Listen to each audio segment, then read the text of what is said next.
estar nuevamente contigo para nuestra ruta de lectura bíblica. Hoy iniciamos Segunda de Samuel y estamos muy emocionados. Capítulo 1 se titula David se entera de la muerte de Saúl.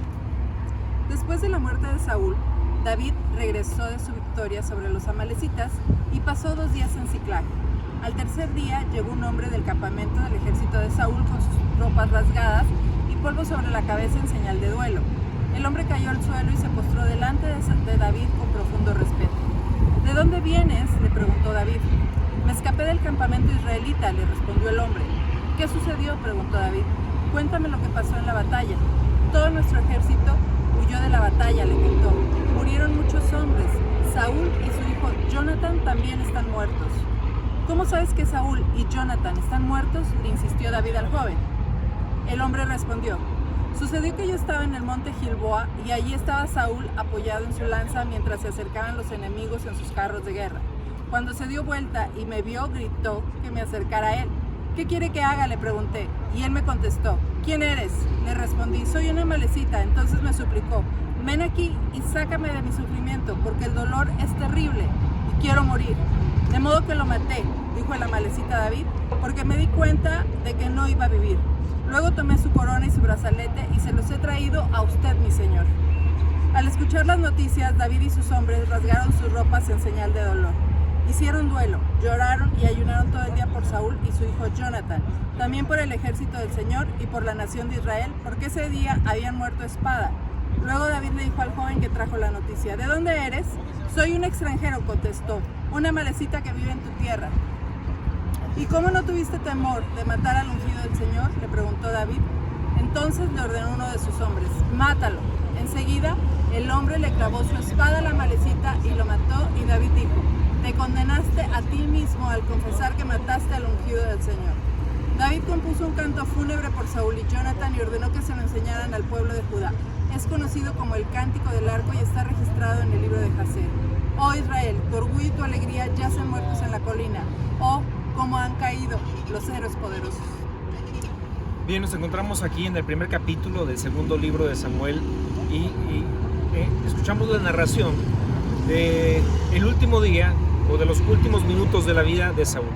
Saúl fue un hombre muy bendecido por Dios, un hombre a quien Dios amó y le proveyó de muchas bendiciones, le hizo rey sobre todo Israel. Sin embargo, Saúl insistió todo el tiempo en caminar en contra de la voluntad de Dios. Se dejó atrapar por los celos, por la ira, por la envidia, por el engaño, por la hechicería, y todo eso llevó a una catástrofe que solamente era cuestión de tiempo para que viniera sobre la vida de este hombre que se iba apartando paulatinamente de los caminos del Señor.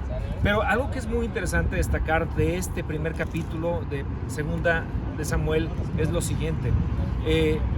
Complementa la historia que leímos en el último capítulo del primer libro de Samuel, diciendo algo más que ocurrió durante la muerte de Saúl. Saúl se había intentado suicidar, pero no había terminado de morir. En ese momento pasa un hombre cerca de él y Saúl le ruega que lo termine de matar. Y entonces este hombre simplemente obedece al rey. Pero antes de que lo mate, Saúl le pregunta, dime quién eres tú, y este hombre responde, yo soy un amalecita, y entonces lo mató.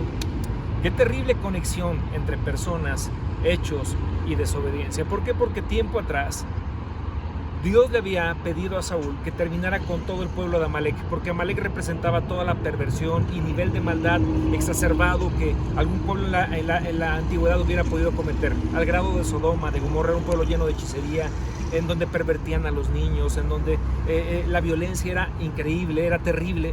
Y ahora, cuando Saúl tuvo la oportunidad de destruir a todo este pueblo, no lo hizo porque tuvo ambiciones personales, perdonó a lo más gordo del ganado, perdonó al rey de los amalecitas, a muchos de los príncipes, y ahora aquí tenemos a un Saúl que quien lo mata al final es una amalecita. ¿Quién eres tú?, le pregunta a Saúl.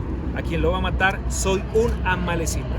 Amalek es un símbolo, un tipo de la carne, de esta intención de maldad que se despierta en cada ser humano por ser seres humanos, porque un día vino el pecado a la humanidad y ha operado en el corazón del ser humano.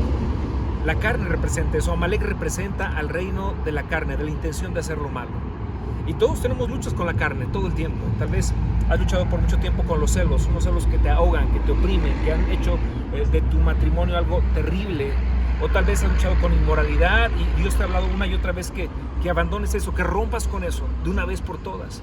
O quizás has sido dado a tomar lo que no te corresponde de formas elegantes, por decirlo así, ¿no?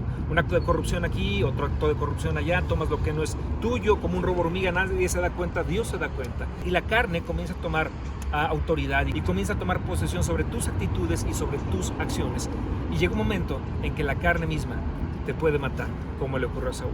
Si Dios ha hablado a tu corazón que termines con esa relación que no está bien, si Dios ha hablado a tu corazón que acabes con ese pecado que ha estado afectando tu vida y la de tu familia por tanto tiempo y te ha dicho ya, destrúyelos, mira, obedece, porque lo único que estás procurando para ti es bendición cuando tú obedeces. Pero cuando no terminamos con aquello que Dios nos ha demandado, probablemente en el futuro eso termine por destruirnos.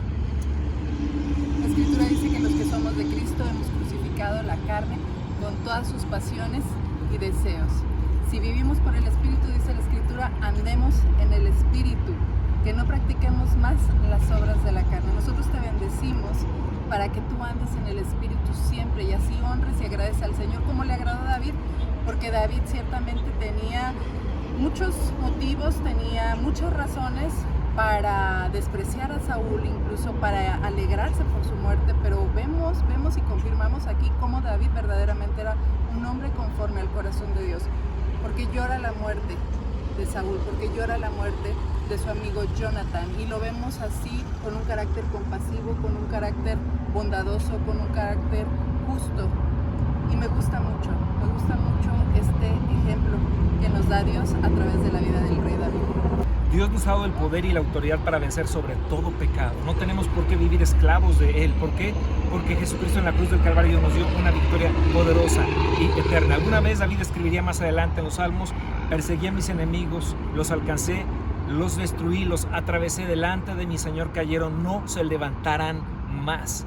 Que si Dios nos dé victoria y te dé victoria sobre toda clase de mal, sobre todo pecado, en el nombre de Jesús, y puedas vivir con libertad la vida que Él nos ha dado, en el nombre de Jesús. Qué bendición ha sido poder saludarte y mandarte un abrazo a través de este video, y que Dios nos haya permitido leer su palabra y empezar hoy el segundo libro de Samuel en su primer capítulo. Estamos en contacto y hasta pronto. Gracias.